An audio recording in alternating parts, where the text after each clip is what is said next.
One of the experiences I trust every homebrewer shares is the feeling of awe that comes from witnessing the conversion of wort into beer through the fermentation process. Even after 15 years, I still get giddy when I see the first signs of airlock activity, a nice fluffy krausen developing on top of my beer. The worst is when this takes too long. You all know the anxiety that comes from checking on a batch a day after pitching and seeing no action. This is why we love Imperial Yeast, who pack 200 billion cells of the purest yeast into each pitch-right pouch, which assures quick starts, healthy fermentation, and predictably great results. I strongly urge all of our listeners to check out everything Imperial Yeast has to offer and let them know that you appreciate their support of the Brewlosophy podcast while you're at it. All right, on to the show.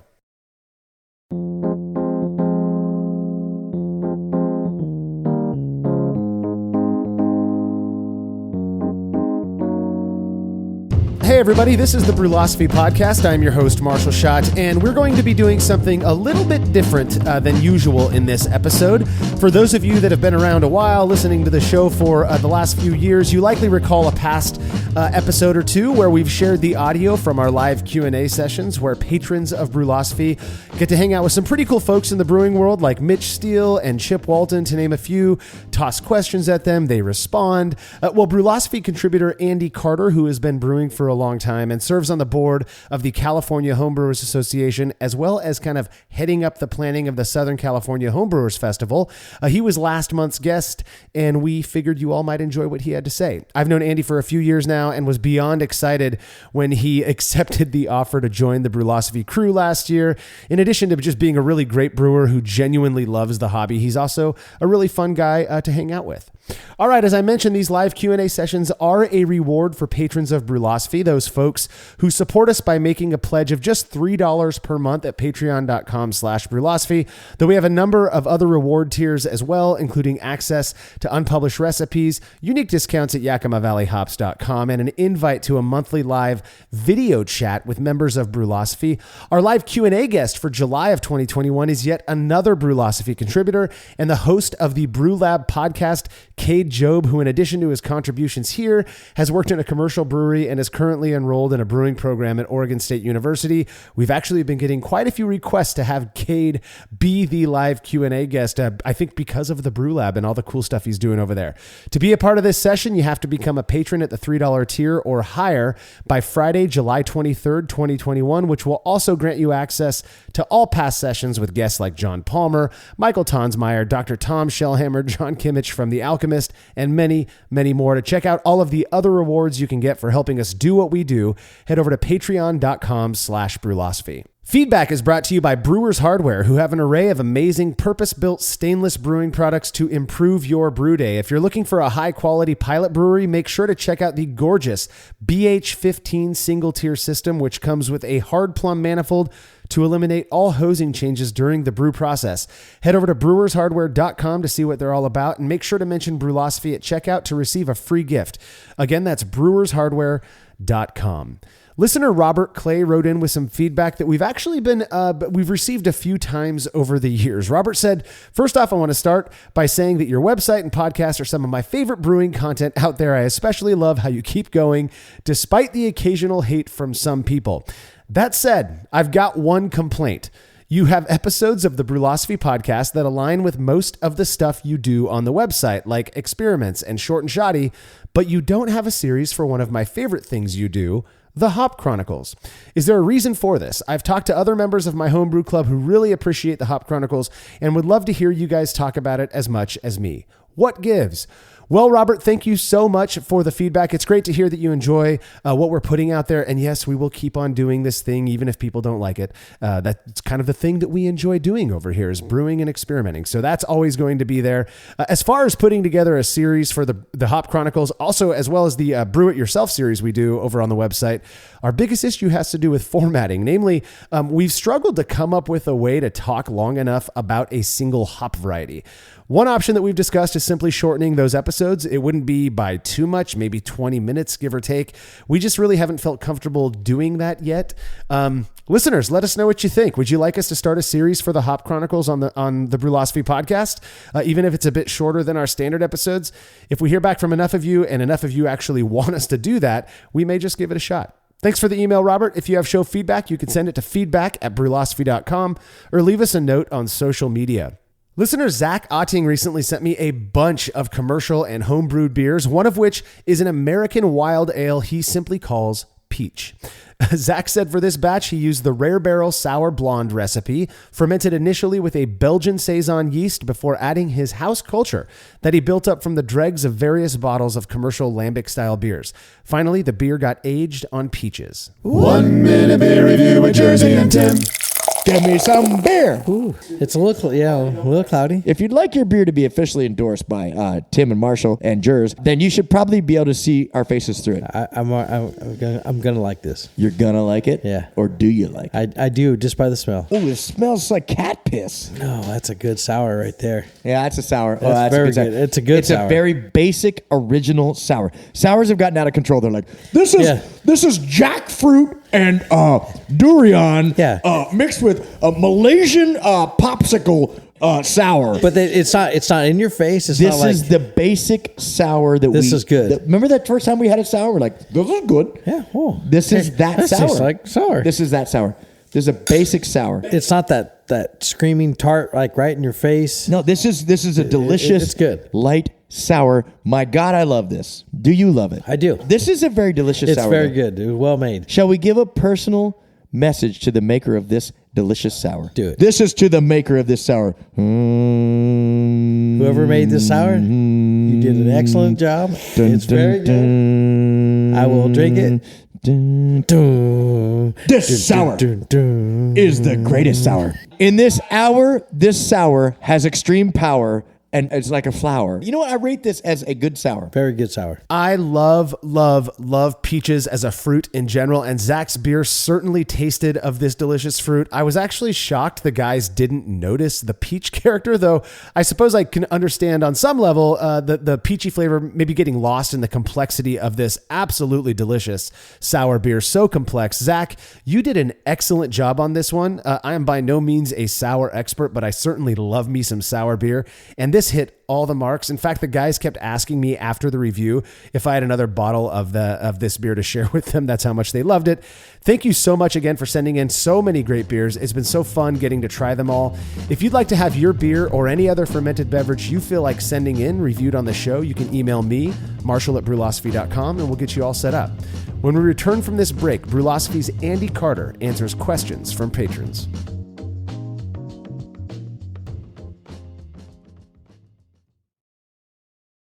After a long brew day, the last thing I want to do is waste more time chilling wort. I've tried so many different options, and ultimately I settled on the super efficient immersion chillers made by Jaded Brewing. With the King Cobra and Hydra, I'm able to chill my entire batch of wort from boiling to just a few degrees above groundwater temperature in as little as 6 minutes. If an immersion chiller is right for your brewery, then do yourself a favor and check out all of the rad options Jaded Brewing has to offer at jadedbrewing.com. And be sure to let them know Brewlosophy sent you.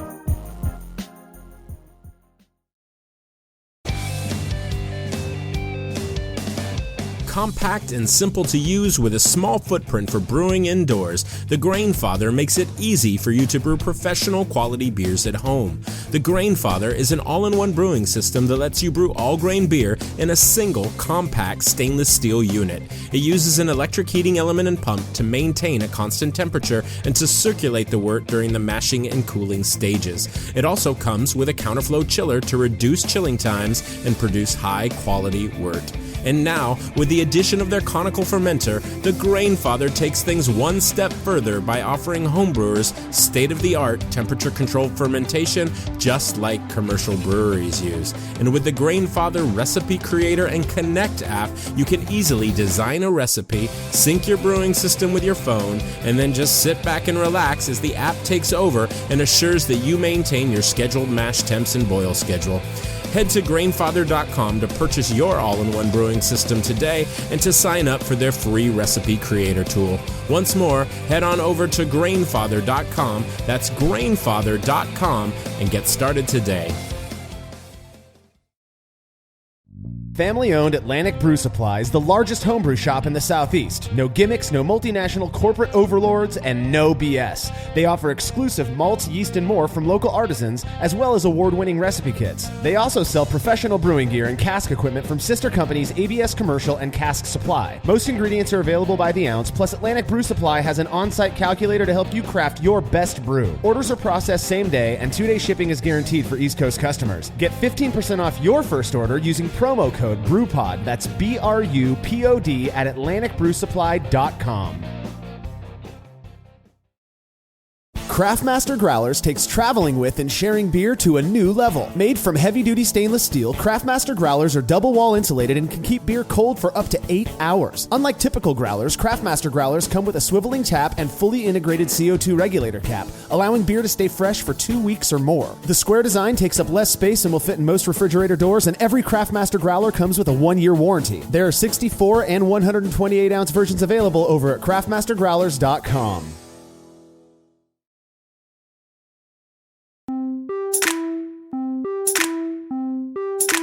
Hi everyone, I'm Andy Carter. I'm a current contributor with Brewlosophy.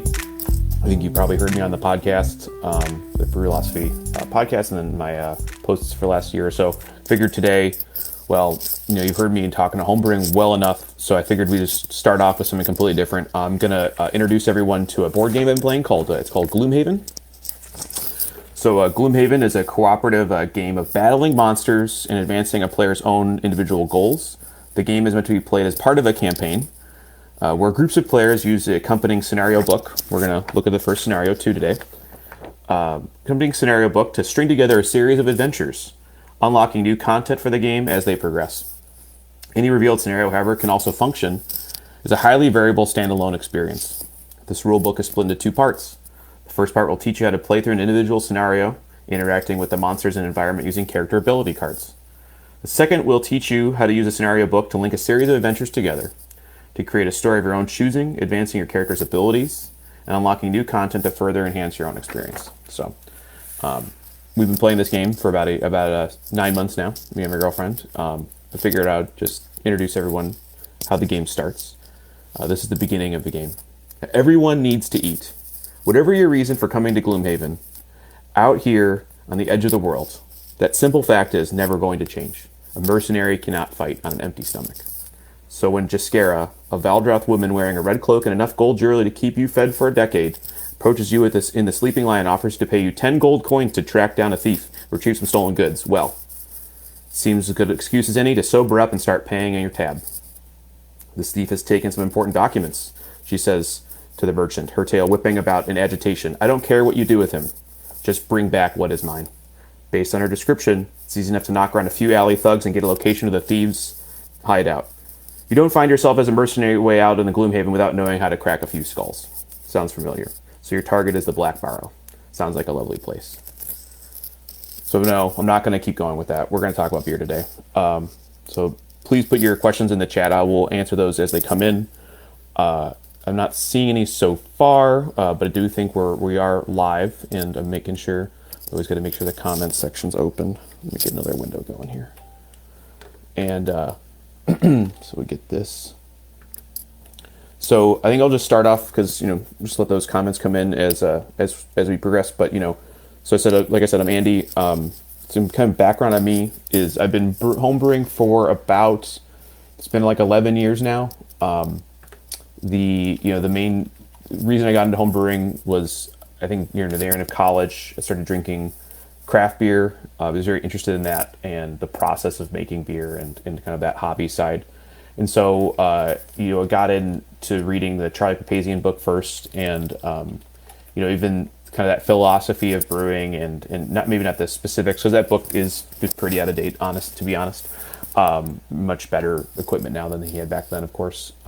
But that kind of sense of making something yourself. And at the time in high school and college, I was quite into amateur radio or ham radio, the other homebrewing. And the issue I had with that, though I have the electrical engineering experience and background in that and radio, I really liked. The issue I had was that not many people my age were into amateur radio. So I was struggling to, have that kind of critical mass of other people in the hobby.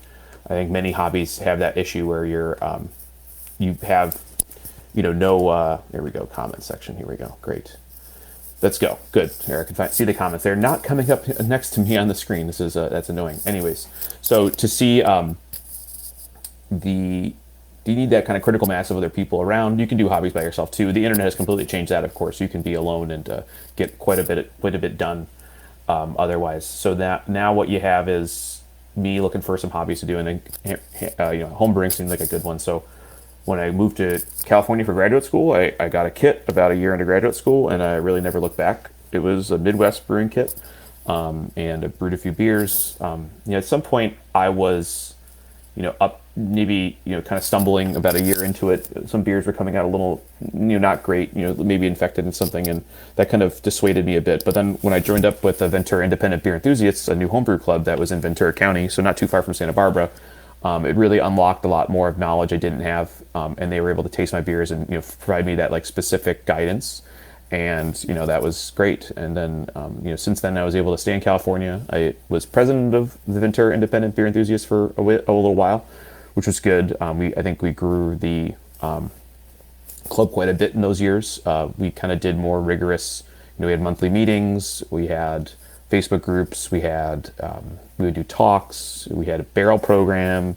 We did a whole slew of stuff, and now someone else is running that club. It's Georgia Flair. She's the current president of Vibe. Since then, I'm now the president of the California Homebrewers Association. So that's a nonprofit that's been around for since the late '90s. It's been running a homebrew festival called the Southern California Homebrewers Festival, and that event has been going on since about 91, 92. Not contiguously, unfortunately, which we can talk about later.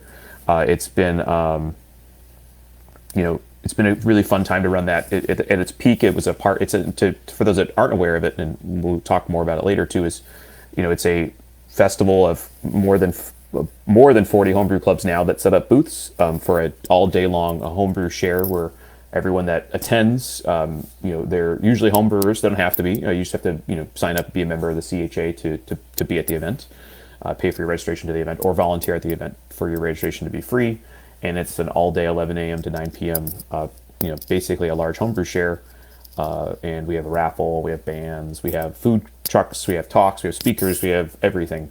So, it's been a lot of fun to help run that, and we're trying to do more stuff. So I mentioned it's not been running contiguously, and so around 2014, we actually had to kind of step into that more legislative space to protect some of the changes that were going on in California state laws, specifically how homebrewing can be handed out to people. You can't pay for it, of course, but how do you give it to people for free at nonprofit events? And so then with COVID, we've not had an event, of course. So we're looking forward to 2022 to bring that back. And if you've not heard of it before, you always email me or go to calhomebrewers.org to hear about that event more. But yeah, so now we've been doing this, and so with Brewlosophy, I've been following Marshall's website for many years. I think I've mentioned this on podcasts before. Like, I don't remember really when I started reading his blog, but it was always so important to me. And I invited Marshall to give a talk a few years ago at Homebrew Fest, and I was so happy for him to show up and do that. I was really happy with that, and gave a great talk. I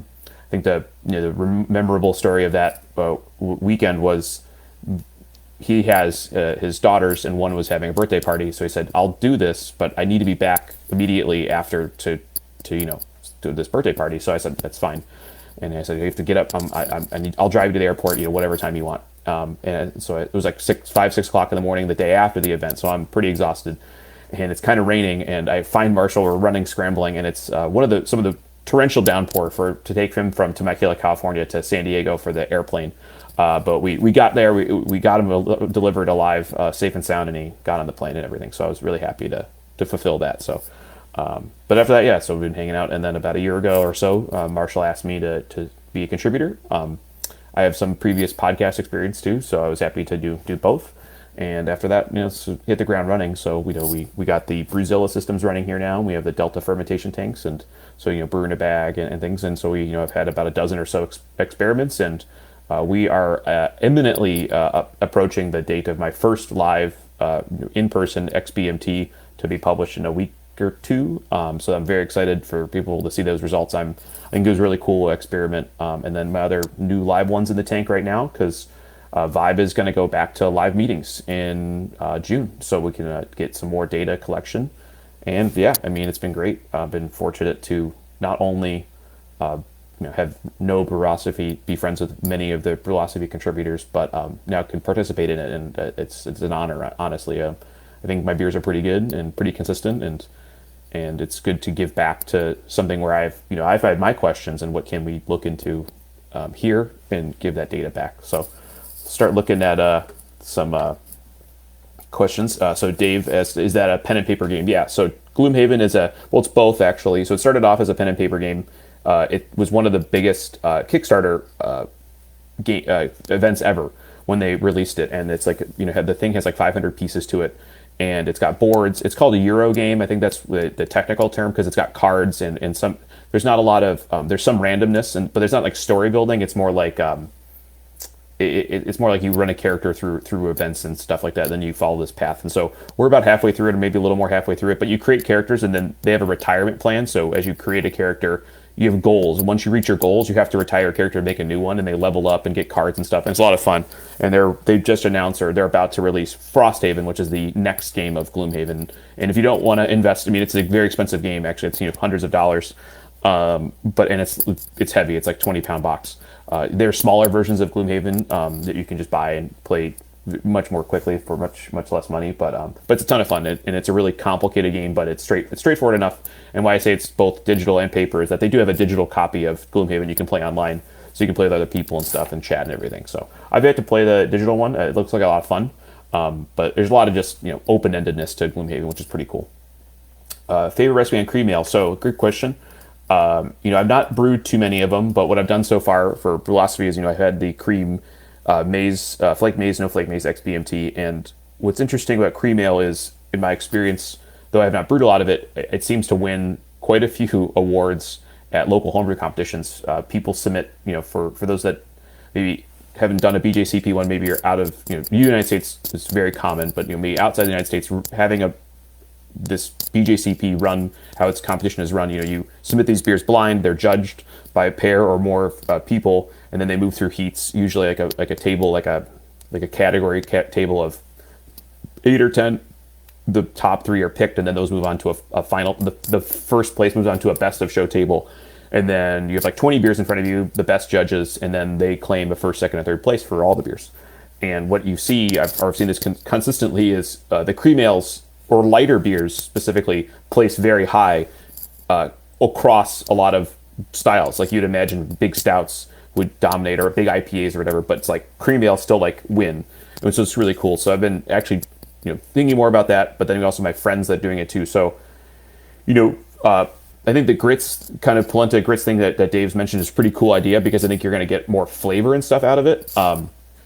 But what's interesting about that is with the flake maize, at least I couldn't tell a difference internally. I know I think the previous XBMT says that you could taste it, but it's interesting to see how much, and then you need to go enough. I don't know if 12% is enough. Probably you can taste it, but more and more to get that unique flavor out of that beer for yourself. And it's supposed to have corn, or at least the books say they should have corn. So it'd be what flavor do you get, and do you appreciate that flavor? And that makes sense to me. If the one I made, the cream ale, it's actually still on tap downstairs. The maize, no flake maize, and I really like it a lot. I use harvest ale yeast, which I think is cool, but like a 60 degrees Fahrenheit. So I do get a little bit of that sulfury thing from the yeast, but I still like it a lot. And I think you just make it what you want out of it, and I think you enjoy it. I mean, I think I'm looking more and more on cream ale. My friends brew a lot of it; they brew it very well. So light hopping, because I like hops. You kind of balance everything out. So we get Steve Franklin, making sure I'm following these. Some of these comments start disappearing, and then I'm getting worried. So if I don't answer it, just repost it, please, because I'm watching the feed on another screen. For whatever reason, it doesn't want to give me the comments live in person on my camera feed. So just repost if I don't get to it. So Steve Franklin, I think that, like you, all of those must-dos in brewing are not really true. What are some of those that you think are debunked? So it's a good question, and it's something that comes up a lot in Brewlosophy. Is you've said something is this sacrosanct, and I think the biggest thing you take away from any hobby is, I don't think there's any hard things to do. I think there's two camps, which is we know what will happen if we do A, B happens. That's usually because of a measurement. Like I know if I use this much grain in this system, I'm going to get this gravity. Almost taken for granted that that's going to happen. Now there's things that can happen along the way. So I don't consider those debunkable or not, because those are kind of facts of life. Now, why would things go wrong? Oh, well, maybe you didn't hear pH or mash, or you didn't mill the grain enough, and then you got to figure out why, and then that measurement. Now there's other stuff like, don't do this kind of water chemistry for this or that, and that's really, I think in the end, those kind of choices that are debunked it gets back to your own personal tastes, right? Some people some people hate the hop Mosaic hop, right? So they'll never use Mosaic, but that doesn't mean the Mosaic is a bad hop. That's very personally driven, or you shouldn't use first word hopping because I've always done it that way or something like that. Is that bad or good? Well, I think those go down to personal flavors and tastes.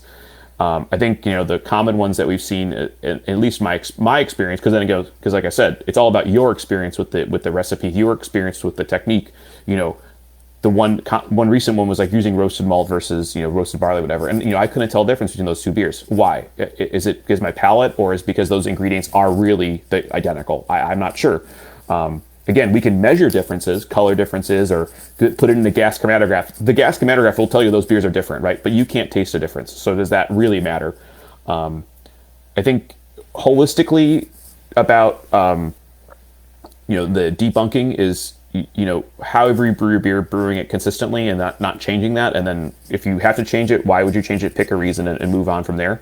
I think the one thing that everyone does when they start brewing, or at least I don't think this is a debunk, but one thing they start doing is they brew with 5 gallons in mind. And I think people really should start at 2 or 3 gallons, because you can do so much better, higher quality beer the first time out. And your first batch being really good, I think is so important for like people staying in the hobby, because then your beer is turning out just as good as the craft beer you can have. And 10 years ago, when you had great craft beer and your homebrew is okay, well, I'll keep doing it. Now, I think you lose people too quickly if they're not willing to sit down and make great beer the first time. So, I think the big take is you can do 2 or 3 gallons. You can buy all full boil gear. You can do full mash. Beer in a bag.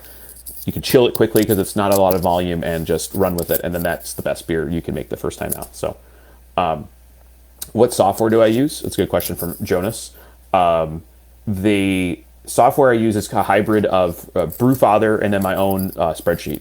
So Brulosophy, very big fans of Beersmith, but we're having some export issues, so we're kind of looking at both Beersmith and Brewfather. And so Brewfather is like an online web app that has a lot of, you can build your own system in it, and it imports beer XML. What I did though was, when I was using Beersmith many years ago, I was getting frustrated with some of how the mash temperature, mash volume, water volume, where was that coming from, and why was it going a certain way? And I just was really getting frustrated. So what I said to myself was, well, if I want to fix this, I need to understand the software, the math better. And so I just started collecting all the equations and how to do it, how you do your mash, how you do your boil, all those things. And then I built my own spreadsheet. So it's a spreadsheet that has tabs and spaces for inventory and things like that. And then it just walks me through my day of this, and this. That for me is the best. And honestly, I use it pretty much to start any recipe. I don't start with Brewfather. I do put it into Brewfather so we can give you guys the recipe, but I do really rely on that software just because I'm so used to it. I know how to do it, and I tweak it a certain way for me, and it just works for me. And I think we've put a link out to that. If anyone wants a copy, please email me. I'll more than happy to send it to you. It's just a Excel spreadsheet with some macros and stuff. The other thing I use a ton is I use the Brew and Water from Martin, and I think that's a lifesaver for anyone looking at water. And I use that, and I just run the number, and then I plug it into my software, and I just weigh out the minerals. So that's my software. But I think Brewfather is a great alternative, and it's web based, so you can just log in anywhere and share your recipe. So Dave's brewing. He got the nugget of 15 IBUs, boiled and fermented 810 in the lager. Yeah, I think that's great. I think using a lager strain for that is important for keeping the flavor clean. Niles, which turtle? So I'm wearing a Ninja Turtle shirt. I think Leonardo is mine. He's more? Is it Donatello? Who's the purple band? More sciencey guy. I don't even know why I'm blanking on these names. I should know these names by heart. Bob got back. First homebrew medals. Awesome, great, congratulations. Sent my beer cross country and took third BOS at Romancing the Beer. That's one of my favorite homebrew competitions. I can talk about that for a minute. It was cool to get from me. It was awesome. I'm glad to you judged your beer. Yeah. So for those that don't know about it, there's a homebrew club in Thousand Oaks, is where I live. It's called Romancing the Beer. It's in February, and it's grown quite a bit. I'm a member of the Thousand Oaks Homebrew Club. I'm not, and I help run that event. It's a very good competition because there's plenty of judges, high quality judges, and now it's grown to be, a homebrew. I think we're at 300 or 400. With COVID, we did restrict the number of entries this year to 100. But it's been going very well. We get tons of great entries, tons of great judges, and I've been fortunate, and it's not to toot my own horn, but I've been fortunate with that competition. I won. With that competition, there's two kind of winners, or two best of shows. One's a general best of show for the best beer, and then they take off the Belgians in their own category and put those in their own best of show. And I won one year both the best of show for a Schwarzbier and the best Belgian beer for a Belgian single. So that was like 2017. So that was, for me, one of the biggest highlights of my homebrewing career, to win that competition. It's a local competition that I've helped judge and help be a part of and grow. And I was blown away. It was like my first lagers. My Schwarzbier is like my first lager. The Belgian single was a very new category for BJCP 2015. So I'm like, I want to do this. And so I submitted, a ton of beers. Back then, the way to, place in these competitions, and still is a way to place, is just to, submit so many beers so your odds go up a lot.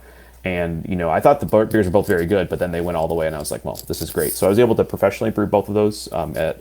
One was at a brewery called Institution Ale Company, and what's interesting about that, this was their first lager.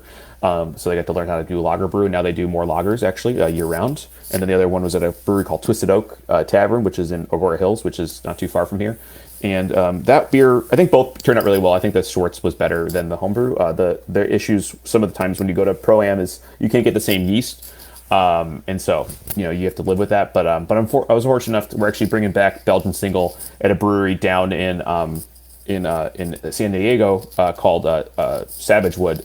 Decided they're going to pick up a bunch of breweries, decided to sign up with a San Diego Beer News to do a homebrew summer. So a lot of these breweries are going to get scaled up. And so I haven't heard from Savage Wood yet. I do have the recipe, so hopefully maybe I get to go down there for the brew day, but definitely for the release. I'm excited for that. So, and they agreed to use the yeast I wanted, so it's good. So I think I just missed. These comments keep flying by. Let me see here if I can open this back up. Here we go. I've opened it. I have returned my whole thing. All right, here we go. So, what are my favorite styles for brew from Dave? So, for me, I think there's what I drink and what I brew. I drink a lot of hoppy beers, and actually I have a hoppy beer next to me in a little bit if I get parched. That though, because I drink a lot of those commercially, I don't brew those as much. So, because my balancing with work, or not my, the website and brewing, is I don't have a ton of capacity, fermentation space, and keg space. So I'm kind of mostly focused on whatever is coming up. And I do try to pick styles that not only accentuate or focus on the test, but also ones I want to drink. So it really is the gamut. And with the Bruzillas, brew in the bag and their size, you can't go super high gravity. So, we're talking 1040 to 1080 on the upper end ish for 5 gallons.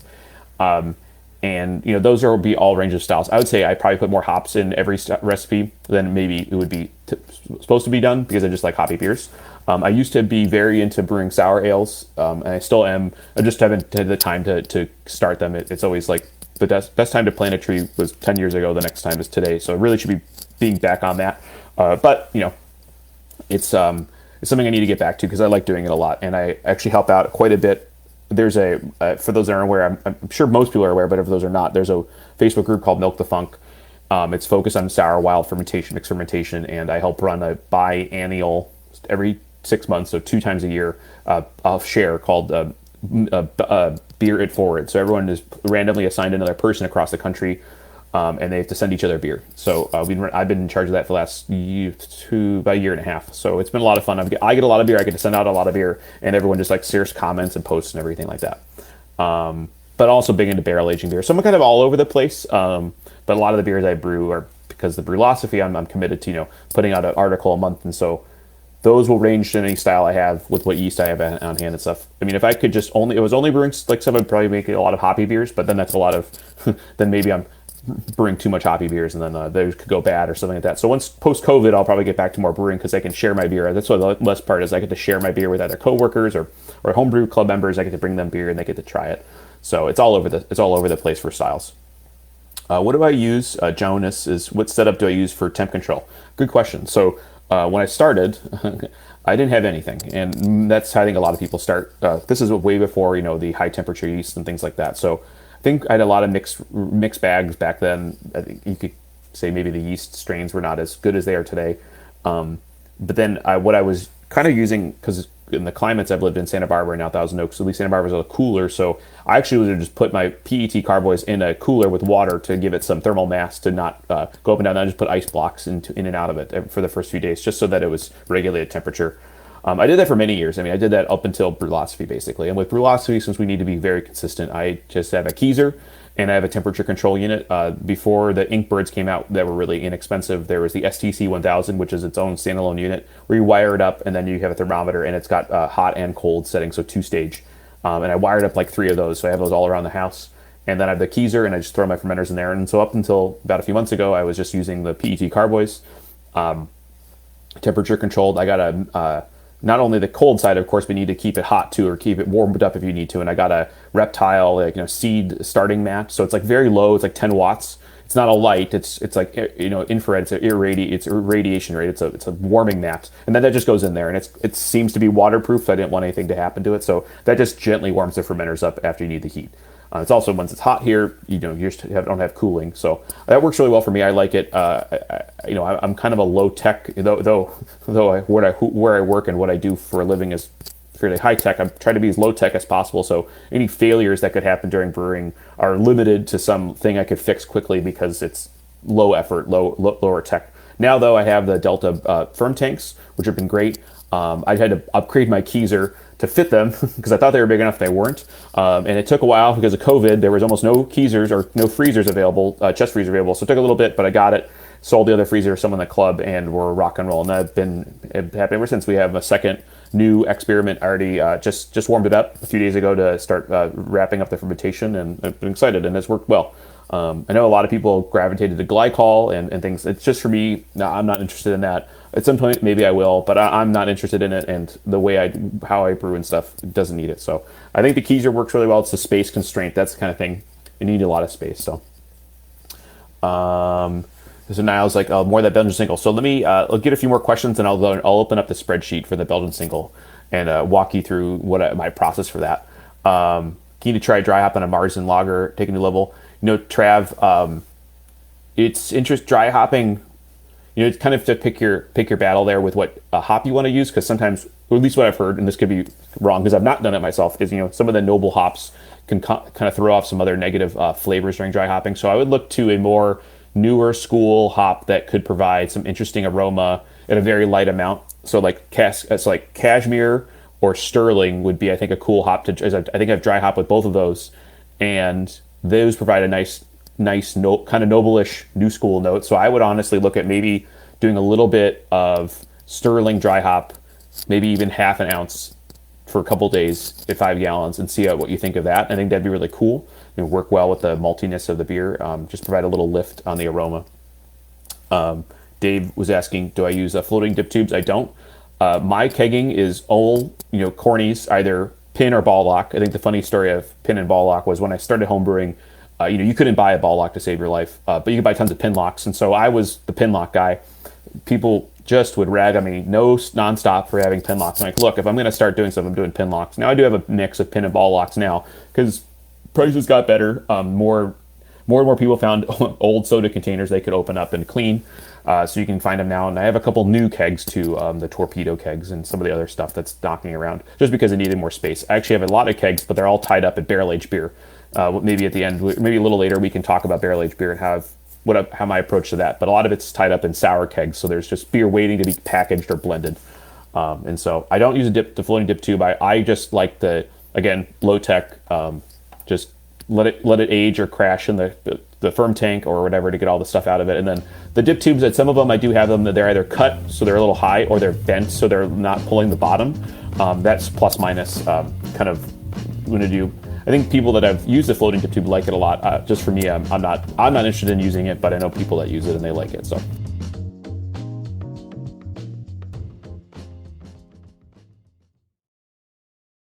There's no denying that stainless steel is the best material for brewing equipment, and Delta Brewing Systems offers some of the lowest prices on high-quality stainless gear, like the Firm Tank, which in addition to holding 8 gallons or 30 liters of work, comes with a domed lid to even further reduce the chances of a messy blow-off. Plus, it can hold up to 4 psi of pressure for closed transfers. Delta Brewing Systems also has their own line of brew kettles, as well as one of the lowest-priced all-in-one electric brewing systems out there, and their prices are shockingly low. If you're in the market for legit stainless gear that won't break the bank, do yourself a favor and head over to deltabrewingsystems.com today.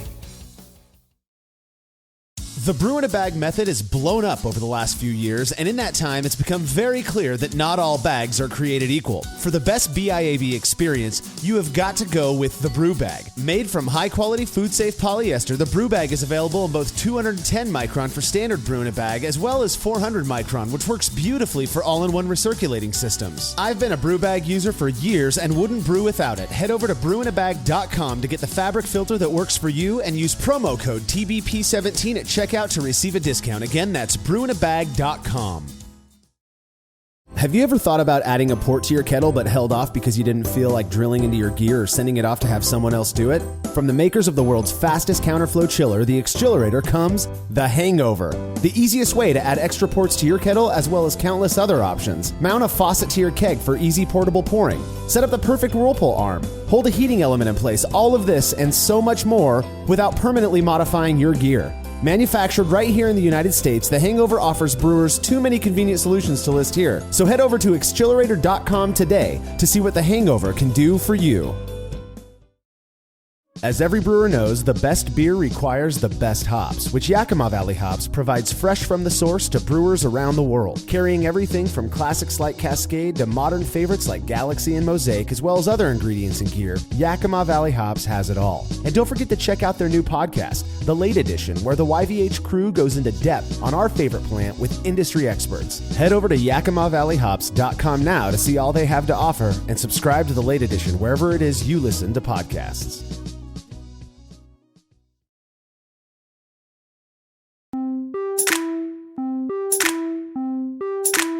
Barrels. So good question. The barrel projects we've been a part of, I've done a few. So with Vibe, we as a club, we had enough people said let's get a 2 wine barrels. So those showed up actually, 2 full wine barrels. Those showed up in 2011. A different club member who's since moved on from the club acquired them through someone else. And actually it was a brewer friend of ours that's since moved on to Portland that found the barrels for us. And they were like, well, let's start 2 sours. So let's start a Flemish red and a blonde, like a Lambic, like blonde. And we got yeast and bacteria from East Coast Yeast, which is a pretty famous yeast mixed culture producer. And so we started those barrels. And so everyone brought 5 gallons of those 2 styles of beer, fully fermented, clean ale yeast. And then we soured those in those barrels. Those took a few years to really get to some good sourness and good flavor. And then we ran that program for about 4 turns.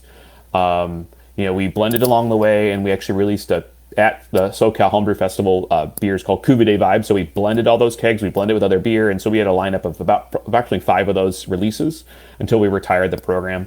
Yeah, the program retired kind of because people were feeling a little bit like, well, I don't know if we're going to keep this going or not, and we had some issues with barrel storage. They were stored in the back of a brewery for a long time, and then the brewery changed hands a couple times. We kind of lost access to them. Airlocks didn't get filled up, and we kind of, unfortunately, had to abandon that program. It was a little disappointing. And again, not just we couldn't get to the barrels, but people were not as interested in doing those barrels. It happens.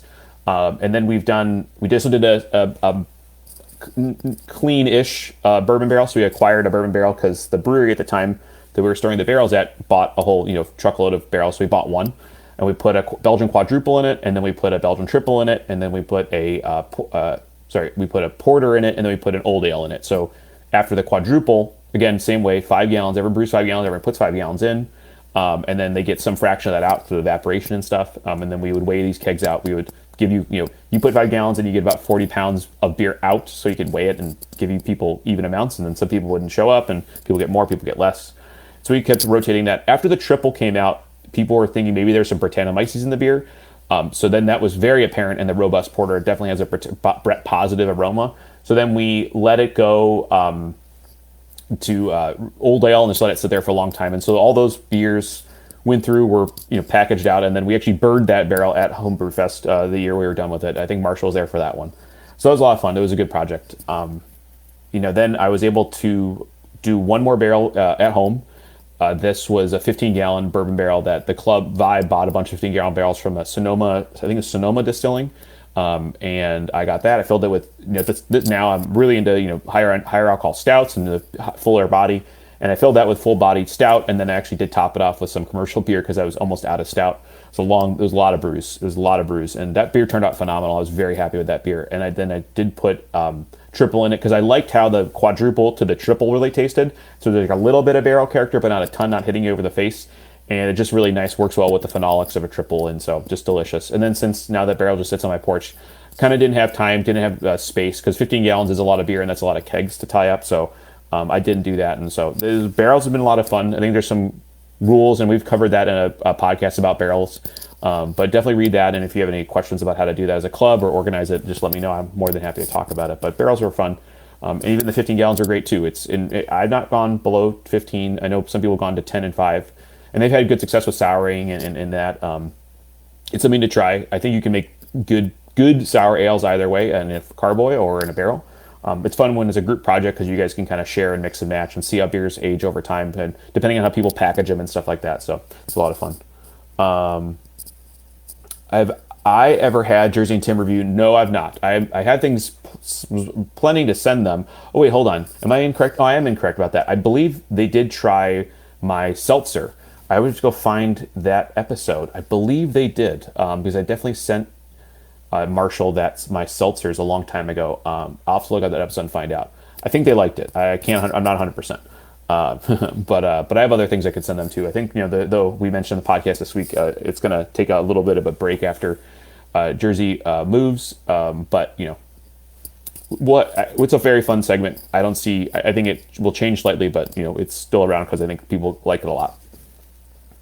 There's a new hop out of Hallertau, Dave says, called Solero. That one really has great, combines Hallertau typical flavors with tropical roots. That sounds like a great dry hop. Again, I would say like half an ounce in 5 gallons or even less, and just see how you like that. And if you like it, go higher.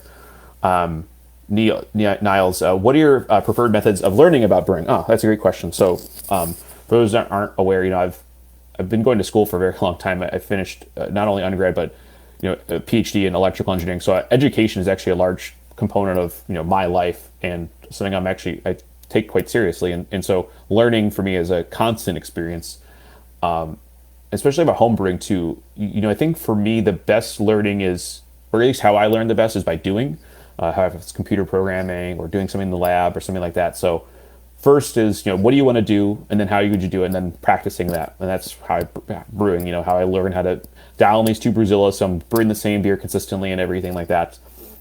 For me, podcasts, I like the audio segments, another way of learning. Here you can reading, everything like that. Right or wrong, good or bad, there's a lot of great Facebook groups where you can learn a lot of stuff, or at least get started in something, and you can discuss it with other people. Your local homebrew club, if you can participate in one, is a great one to go to too. Books, there's more and more books coming out. Whatever the AHA's got.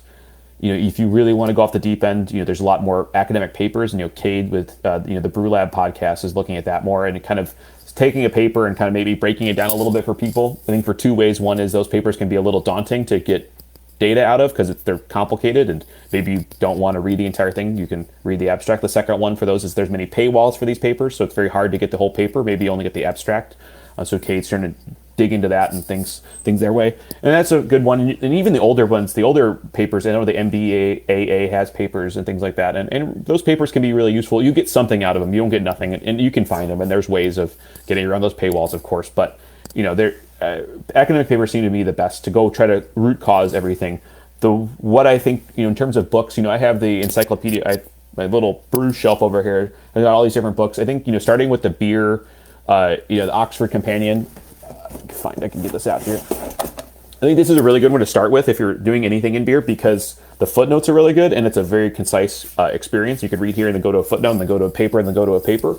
And then any real brewing book, I think those are all where to start. And then once you get started, don't feel like you have to stop or just keep going, keep asking questions, because I think that's how things move. I think the best example recently of things changing within the brewing world is the hop creep, is that people had forgotten about hop creep completely. And then they'd rediscover hop creep and find out actually knew about this like 100 years ago, right? And so hop creep is one thing where people were pushing hops, dry hopping and everything like that. And all these things were confluencing to diacetyl production and re-fermentation diacetyl production, and no one knew what it was until they kind of had to sit down and think about it. So keep pushing, keep learning, and then that way maybe you break through to find an answer to something. I think one kind of mystery right now, I would say, are proposition people to look at more is how mouthfeel develops in beer. I think we have these common mash temperature, alcohol, this or that, but actually I don't think it's well understood. And if we can understand that better as to why certain components occur in mouthfeel, I think that'd be a nice knob to be able to control better,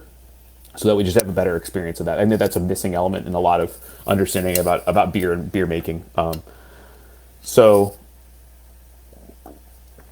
Surprising going on from a darker to a lighter one. Yeah. Do you see any SRM carryover? I would say there's maybe a little bit, but it's hard to say. We didn't rinse the barrel very much. We probably just put hot water in it and then got the yeast out of it. But I don't think that's much of a fear, in my opinion. I think it picks up some color, but it's not going to turn dark brown. It was more like golden color. So it's more like I thought of it more not about color pickup, but more like flavor, reducing the amount of flavor pickup, because we're going to let it sit there longer to get more barrel flavor. So I wouldn't do a triple at first, because I think it's going to be overwhelming. Unless you're going to do a short rest, but I think staying in there longer is better for the contact time, the beer, the maturation. So I'm not too concerned about the color pickup on that one.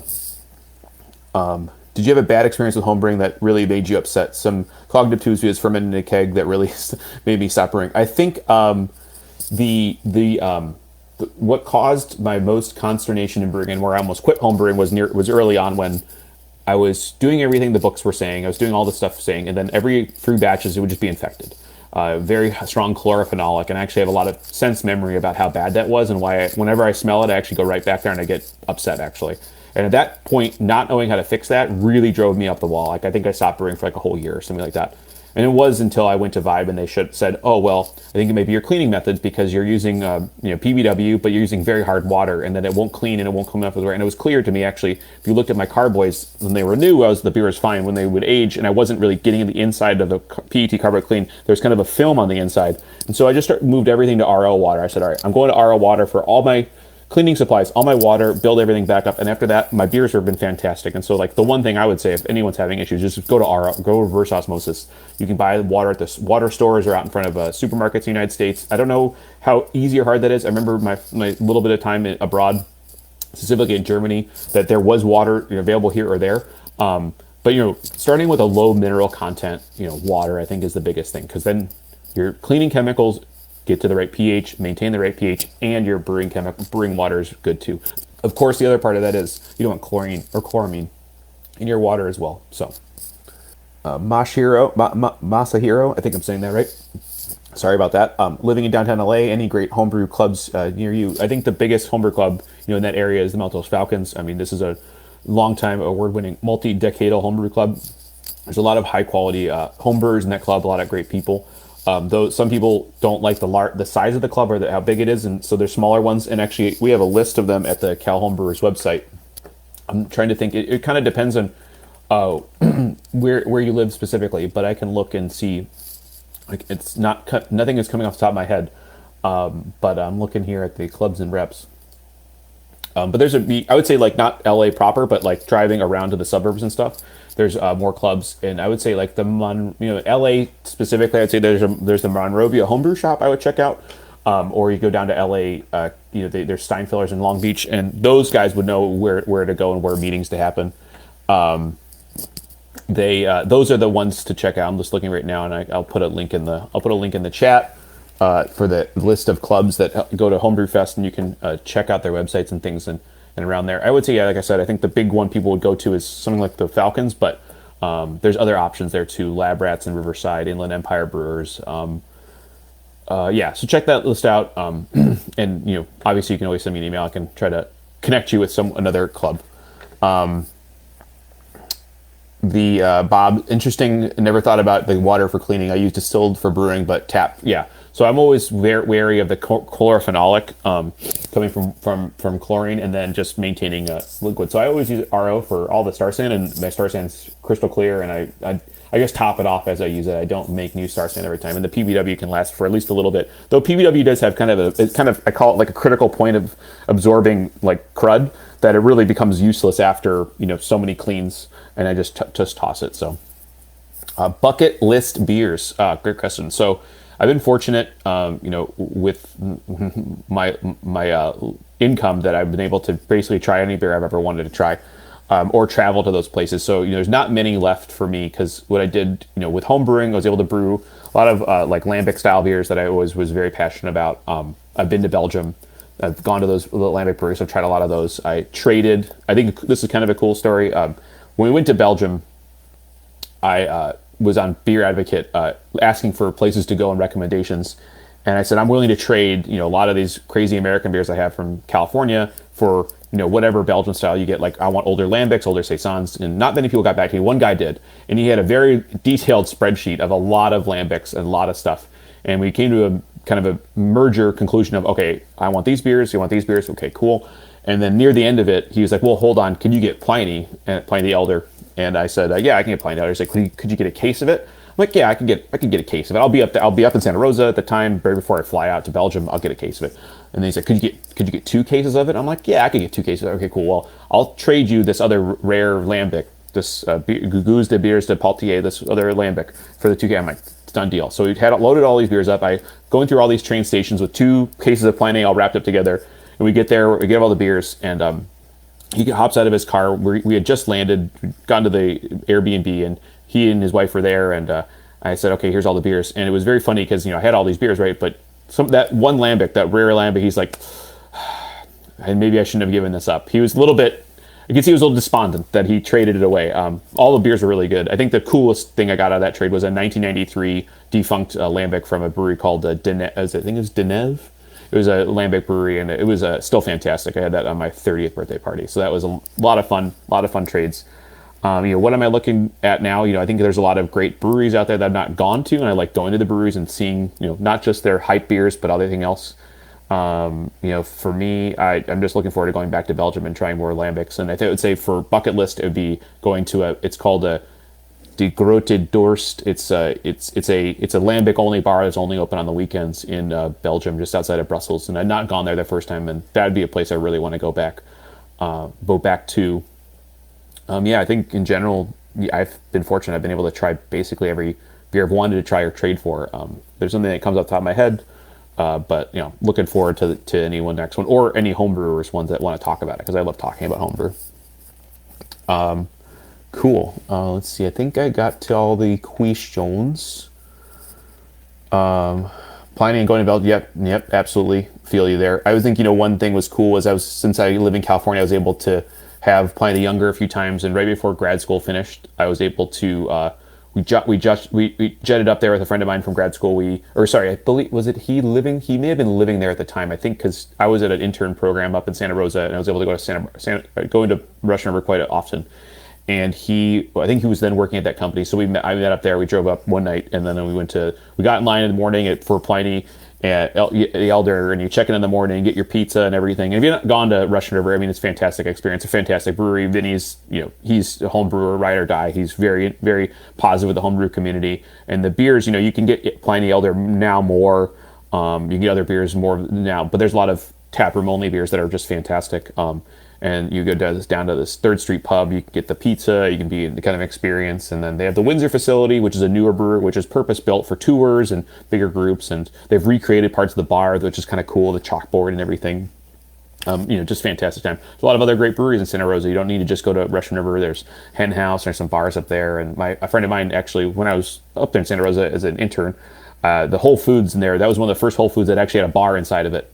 And the guy that ran that, Tyler, was the bartender there. He actually got me my first Cantillon and everything. And then he's since moved from the Whole Foods to his own brewery called Cooperage Brewing in Santa Rosa, and he's making fantastic beers up there too. So it's really cool. I have a lot of memories of Santa Rosa, and so it's a lot of fun. Yeah, Desert Island. I think the Desert Island, the one I would just have there would be Sierra Nevada Pale Ale. I think it's really simple. That beer is a time capsule that is timeless. It is a part of the American homebrewing craft beer revolution that's still in production today. I really don't think it's changed at all, which you can't say that for many flagship beers in the United States. They've edited them, they've tweaked them, they've rolled them into new places, either with hops or whatever. And I think it just encapsulates everything about the American craft beer scene and the quality of it. And I was just on a podcast there's two female homebrewers in LA. It's called Brewed Up Podcast, and they wanted me on to do an experiment. And we all brewed essentially Sierra Nevada Pale Ale clones on all the different systems, and then tried them all side by side, and they couldn't be more different. They all had that. They're all in the chorus, or they were playing the chords of Sierra Nevada Pale Ale, but all at a different kind of little step, different pitch. It was a lot of fun. And so that Cascade hop is just timeless. I still use a ton of Cascade in my recipes. People bag on me for using Centennial and Cascade and not the newer hops, or some hops only have numbers. But man, the flavor of those hops is perfect. It's dialed in. It's consistent, and it's great. I just love that hop. So Sierra Nevada Pale Ale, that's go-to desert. Work for a brewery, not necessarily brewing, but just for one. Yeah, I mean, I've thought about that. I have actually invested in a couple breweries, so I've given some loans and stuff for people that needed a little bit of financing for here or there, and so that's. So I have slight ownership, very fractional ownership of some places. So what that for me gives me is the ability to see what's going on within a brewery, give me a little bit of different perspective. I'm friends with a lot of professional brewers. I'm friends with a lot of breweries locally and across the country. And with running the Homebrew Fest, I reach out to them when we're doing the Homebrew Fest. The Friday night before Homebrew Fest is a pro night, so we invite about five professional breweries that have some tie to homebrewing to pour. And so I'm fortunate that they are able to donate their beer, donate their time to pour at those events. And so I know what's kind of going on the inside. I imagine at some point in my life I will be actually at some managerial administrative capacity at a brewery. Not happening yet. I'm quite busy at work. I have quite a bit of things to do at work because it's a research lab, so we're always doing new stuff. It's always keeps me on my toes. But I'm definitely interested in doing it. Yeah, I think to your point of not necessarily brewing there, but being at some part of a brewery, I'm more than happy to do that. I give advice to a lot of breweries. I think that's what I do. So it's been good, and unfortunately they do listen to me. They don't think I'm a crank or anything, so that's been good. But yeah, I do foresee myself in my life to be doing something like that. Yes. Niles, I like New England IPAs, but why do you think the love for craft beers, at least across the U.S., isn't more spread out between all these amount of styles that are out there? I think that there is that love, but you don't see it as expressed in social media as much as it is. I think there's a large undercurrent of lager love that is just starting to kind of get out of its shell, and it's maturing because actually, chatting in the Patreon, a few nights ago in the Zoom, you can name a lot of really, really, really good, fantastic, high quality craft lager producers, and there's just only more and more of them, and they're maintaining the quality. I think that's kind of it. The New England gets a lot of the coverage and not a lot of the just the lion's share of coverage when it's actually more balanced than that. Another part of this is call it capitalism, call it whatever, free market. There's a lot of desire to brew beers that will meet a market demand, and so people coming into your brewery, if you're a craft brewery, you're probably going to get asked what's your IPA, what's your hazy IPA, what's your lightest, what's your strongest. So some of it's being tailored to that. While you maybe get distracted from what you started with your brewery. A local brewery called Five Threads, they did a lot more classic style beers, traditional style beers, though they didn't. Only now recently have done more hazy IPAs because they kind of had to do that to meet the market demand. So it's kind of a mixed bag. I just think there's a kind of a spread of it. It's what you see on social media versus what they're doing locally. And locally to me, so there's Tarantula Hill, Five Threads, Enegrin Brewing, Great Lager Brewery. There's a new brewery, Angry Ferret, opened up. They're all doing their own little thing, all a little differently, but they're all going to have some hazy IPA because that's what people want. And what I like about that is that it's not homogeneous. They're all doing it with their style in mind. So you get one from one, you get one from another. There's quality aspects, but there's also just this is how we're presenting hazy IPA to you. So. Yeah, and I think the lager stuff is it's been around for a while, but I think you're just seeing more and more of it. And I think once we get past COVID with more people and more events, you're going to see more lager being produced at more places because they're seeing that become a new demand element. And so doing lager as well is tough, but it's possible, it's feasible at any brewery. So cool. I think I've gotten to everyone's stuff. So we're reaching 11 o'clock. I think we'll put it out for a few more minutes. putting your questions in. If I've missed your question, just let me know. Just I will answer it. But yeah, no, I appreciated this. This time with everyone. I'm happy to hear the questions and take them. Niles has, do you think there's a loss for newer beer drinkers of the acquired taste of less sweet beers? Let me think about this. I think I don't know about loss. I mean, I think so. If you're a newer brewer or a newer craft beer drinker, and you're not used to bitterness, or whatever. So I think what you do see today in a trend has been to adding sweetness to beers to make the beers taste like something else, maybe not beer. So beer, quote unquote, beer to you is specific. Has the bitterness and the malt profile and the yeast profile. What you've seen is more beers that replicate other flavors of cooking tends to be sweeter. So like pastry stouts. Smoothie beers, you're seeing that. This is definitely gravitating away from beer, though it is still legally called beer because there's legal definitions of beer, which are quite broad actually. And then there's what you would consider to be beer if you're say like a BJCP handbook or something like that. I think those things cater to a certain target market, but those people maybe they'll have other beer, maybe they want it as a 4-ounce pour, but then they're not as refreshing. If beer is supposed to be a beverage that's thirst quenching or refreshing, those are not those. I think that's clear. What you do have with those is great intensity of flavors, and some people talk about that intensity as a negative, as that you wouldn't have more than 4 ounces of it or something. I think that's just another way of expressing the art of the brewing experience. And so I don't know of another term for it other than beer, but there's obviously it's something not beer because it's got cereal or pineapple juice or something like that. And so it's what they're allowed to do within their legal rights to brew that, but it's getting away from maybe the metaphysical definition of beer. It's something else. So I think it's fine to have that, and it's just catering to audience. And I think breweries are going to, we were talking about pre-COVID, there's going to be a crunch or a squeezing of breweries because there's too many or there's some questions, so they have to diversify what they sell. And now seltzer is allowed to be sold or something like hard seltzer or these smoothie beers. And so that gives people an option to have that if they want to at their brewery. But it is, maybe walking away from the truth of beer or something like that. So, Paul, it's a matter of opinion, but what's your favorite brewing software? Like I said earlier, I do like Beersmith. I do like Brewfather, but I'm just used to my spreadsheet. I've been banging on that spreadsheet for 2 or 3 years, and I know it, I like it, I have it, it's fully, I can edit it live rather than having compiled code. I can edit it how I want, I can add in ingredients how I want, and it's just kind of my extension of how I think, so that's why I like it. Now, the other software elements it's just built in, you learn how to use them. You can go find old videos of Marshall showing you how to use Beersmith, so you should check those out on our YouTube page. They are very old, but they're still highly relevant. The Brewfather one I think is an upgrade from Beersmith, to be perfectly honest. Though I just have not gotten to using it as much. So I like my spreadsheet, but I think in the end, what software works for you. Find that and stick with it, because then your beer will be more consistent because the software will just provide you that consistency. I think that's about it. So I think we'll wrap it up. I'll give another minute or two for anything else. But again, thank you everyone. Thank you for. If you're in this meeting, you clearly contribute to the Patreon, which is so good.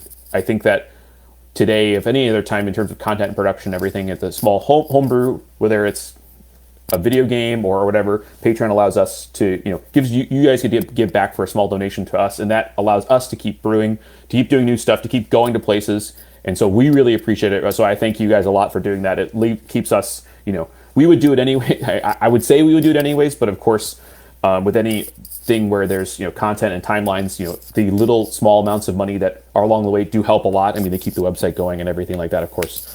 So we appreciate it. Thank you so much for hanging out. Belgian single. Let's open up that recipe real quick, and I will also put this out to the Patreon. Let me pull it up here. Belgian single. So this recipe, I'll just kind of read it off here, but I'll also provide my kind of notes. So it's a Pilsner malt, 87%. When wheat and flaked oats, wheat at 8% and flaked around 5%. What this is giving is a little bit of haze. I think the flavor of those two also, does something. I think you can taste it. I'm not 100% sure, but Pilsner malt for sure. You want this like lower, cleaner tasting beer. Mash, 5.2, 5.3. I do a little drier, 148, 149 Fahrenheit. looking around 1045, beer was really focused on, when I was in Belgium, there's Westvleteren, and their Belgian single, or their lowest alcohol one. It's incredibly hoppy. It's extremely hoppy, actually. It was really cool to do that. So this recipe actually focused on a lot of late addition hops to provide that hoppiness. So it's all U.S. Saaz, and I did 60 minutes. I did 16.8 IBUs, or at about an ounce in a 6-gallon batch, and then at 15 minutes, 2 ounces. So big Saaz edition. I think you could use Sterling here. I think that'd be also really cool. But Saaz is what I did. And then the fermentation is a mix. These are both yeasts from a company called the Yeast Bay. I believe the Yeast Bay still uses White Labs as a producer, but then the Yeast Bay resells it. And you use 2 yeasts. You use 50% Wallonian Farmhouse and then dry Belgian ale. The Farmhouse gives you kind of that Saison character. The dry Belgian gives you kind of that pear fruity note that's more like Duvel. And so those yeasts together kind of provide a cool, unique balance. And then just run that to ground, 65, 70 degrees Fahrenheit, dry it out, and then you're good to go. And I think, for this recipe, this is hopefully what we're recreating down at Savage Wood in a few months. And, it works. And you think you play with that, whatever hop you want to do, and you could even go hoppier. Because for me, again, this was kind of modeled after this beer from Westvleteren, which is their single, which is the low alcohol one. And then I made it and then was able to do this beer because the BJCP guidelines opened up to allow a low alcohol hoppy Belgian beer, and it's great. And you can bottle condition this, you could serve it on keg. It would be great. So thank you, everyone. I appreciate it. Again, you send me email, andy@brewlosophy.com if you have any more questions. And we will see you either on an article or on the podcast. So thank you, everyone. The Brewlosophy podcast is made possible by the generous support of our sponsors, as well as all of our rad listeners. We seriously could not do this without you. Cheers to everyone who has subscribed and left a review of our show. It makes a huge difference. If you haven't yet, please consider doing so. Head over to brewlosophy.com/support to view a list of ways you can easily help us to continue producing this podcast. If you want a reward for your support, visit patreon.com/brewlosophy. Thanks again for listening. We'll be back next week with another episode of the Brewlosophy podcast. Until then, think beer. Start off the morning with some hot tea, lemon and honey cause it suits my bro. Put some herb in the bowl, yeah, it's homegrown. Ain't gotta go through the middleman no more.